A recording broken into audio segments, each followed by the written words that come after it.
Hey everyone, we're going to take a look at another set of 3 puzzles from Hexagony, the 11th set from the test, the Yajisan-Kazusans. So Yajisan-Kazusan is kind of a tricky type to understand. Uh, you shade cells, shaded cells cannot share an edge, and all of the unshaded cells have to be connected.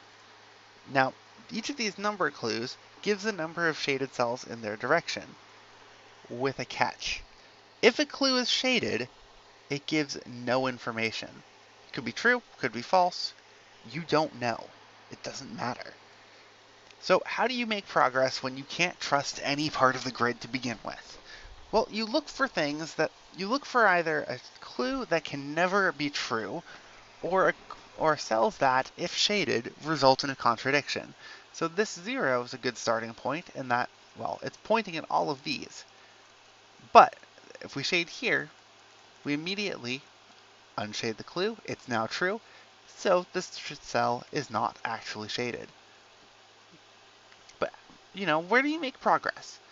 Well, these 3's are large numbers, and consider what happens if this 3 is true. In order to get 3 shaded cells without touching, they have to do this. But now that makes this 3 true. So I guess this 3 is not true. Can do the same deduction on the other side. Well, now there's not room for these 3's. This one is satisfied. We'll need one more shaded cell. These 2's are both basically good to go. We will need one shaded cell for the 1, and we need another shaded cell for the 2. And that's how you solve this Yajisan-Kazusan. So let's move on to the first contest puzzle, which I believe was worth 10 points. We can do the same in automatic deduction with these 0's, and then there's not really anything else to do here. Instead, we're going to look at the 4's, which again, we're looking at the large numbers and considering them. Well, they could both be true, with this kind of pattern. But, how could we show that? Well, if we look one column over, considering what happens if a 0 is true, if a 0 is pointing at another clue, is often a very good place to look. If this 0 were to be true, this 3 would also have to be true, and there would be nowhere to get 3 shaded cells. So the 0 is not true. And that means the 4 will now fill up the top like this. We get another 4 here. This 1 is now fully satisfied. This 2 is now set. Unshaded cells need to connect. If we look at this 3, and we try and shade this cell, well, then the 1 would only see 1, and we'd lose the 3. So this cell is then not shaded, and the 1 must be shaded as it's now false. This 1 being true will also eliminate these 2 cells for the same reason, as it would then force the 0 to be unshaded while pointing at a shaded cell. Now, if we were to shade this cell on the 3, then it would eliminate both remaining candidates for the 1 in column 5, so it is an unshaded cell. We get a little more progress. The astute solver will notice that this 2 will have to be forced to be unshaded at some point in order to resolve this bottom left corner. And the only way to do that would be this 3. So if you're willing to use uniqueness or meta logic, that's a good way to do so. Again, I'm just going to be showing the logical solution here. This cell is shaded for the 2. Now these 1's both have a one shaded cell in front of them. Just like with the 0, shading the cell immediately in front of the clue would be a contradiction. So we get double unshaded. The 3 no longer has enough room. The 1 now comes down here. This 3 fills the rest of the corner. This 2 was already satisfied. This 2 is now satisfied. This 1 is now satisfied. This 3 is unshaded, just like we said it was going to be, giving this information. This 3 needs here. This 1 will now unshade the remainder of the column, and this 2 says that the last cell is a shaded cell. So again, it's kind of just a matter of using large numbers and small numbers in combination for clues that must be false, and clues that, if true, result in something else being a contradiction. So let's go on to the next puzzle, which is the hexagonal one, which is a little more involved. So this one was a 25-point puzzle, and as you can see, the hexagons kind of changed the dynamic a little bit. Instead of one shaded cell clearing out 4, now it clears out 6. And the packing is less dense. So there's a lot more low numbers, and in fact large numbers are probably even stronger. So we can do the deduction with the 0 still holds true. However, there's another deduction we can make that could normally only be done in a corner, in a square Yajisan-Kazusan. And if we look at this clue right here, well, either it's shaded, in which case we don't care, or the cell in front of it is shaded. And that means that both of these two must be unshaded, as if we shade them, we eliminate both possibilities. But okay, where to make progress in a puzzle like this?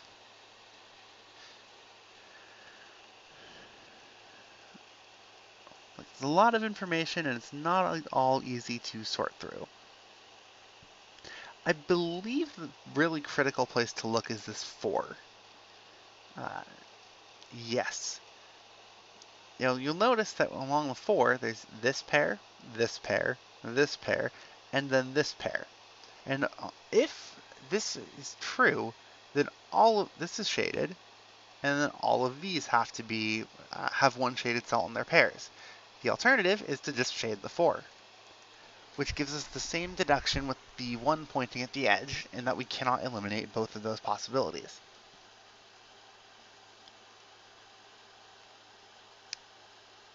Now this 3 is quite interesting now. If we were to unshade the 3, well, we're immediately shading 3 cells. It's forced. All 3 of those are forced, which would also force the 4 to be shaded, as it cannot be true. But now if we consider this, well, the alternative would be to shade the 3, and that allows the 4 to be unshaded. Like this. And neither of those seem too promising to give any real progress, right? Especially because both of these clues can just be shaded right now. We don't know which one is going to be which. However, if this 0 is unshaded, and this is where the real step comes in, this 1 is also unshaded, and it has nothing left. So, the 0 is lying, the 4 is lying, this 1 can't be unshaded because then the 1 and the 2, one of them would be wrong. Gives us a little elimination along the row. The 3 can no longer be true. Now this 3 in the corner can be, but more importantly, the deduction we did with this 1 can also be done with an unshaded 1 to give us these 2 cells. This 2 can no longer be true. This 1's already satisfied. This 1's already satisfied. Let's see.